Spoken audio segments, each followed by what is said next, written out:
Bu videoda makinamızı çalıştırıyoruz. Pompa sesi geliyor. Yani bu sesi aldığınızda arkadaşlar bulaşık makinesinin altına su geçmiş demektir. Bulaşık makinenizi kapatın. Fişini çekin arkadaşlar.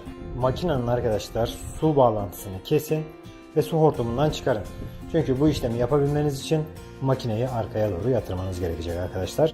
Bu şekilde sadece pompa sesi duyuyorsanız, bulaşık makinesi su almıyorsa, programa geçmiyorsa makinamızı arkaya doğru yatırıyoruz. 4 tane vidası var. Yani ben bunun şu anda 2 tane vidasını sökeceğim size göstermek için. Vidayı söktükten sonra arkadaşlar burayı şöyle bir açıyoruz. Bakın arkadaşlar. Şurada bir taşma valfi var. Bu taşma valfini nasıl sökeceksiniz? Bu valf takılı kaldığında bulaşık makineniz sadece su boşaltma işlemi yapar arkadaşlar. Hiçbir program almaz. Alta baktığımızda şurada bir geçme yeri var arkadaşlar. Bu geçme yerini aşağıya doğru çekip şöyle şuradan içeriye doğru ittiğimizde taşma valfi kurtuluyor. Taşma valfi kurtulduğunda şu şekilde dışarıya çıkabilir arkadaşlar. Burada da bir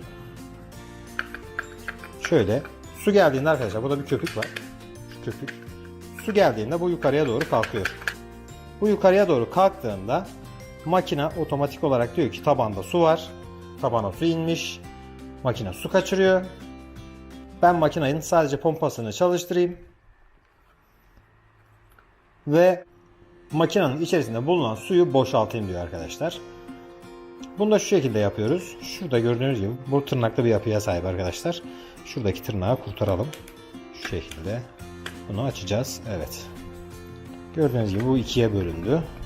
Şöyle açıyoruz arkadaşlar. Şu köpük çıkıyor zaten. Hareketli bir köpük.